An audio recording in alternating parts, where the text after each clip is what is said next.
Pagka may dumating na dos tres, itong runner natin, diretso na sa loob yan. Sasaygan na natin loob nito, yung loob nito. Pag nasa sidingan tong gilid.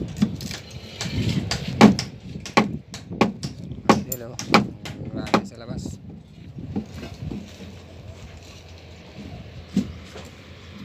Abutin pa pag dito. Magdidingding pa tayo dyan eh. Kaya, Ganyan lang. ano, Oh. May mababa sana diretso dito sa ilalim ng pako tulad dun sa ginawa ko.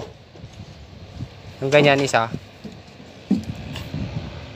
haba-haba na.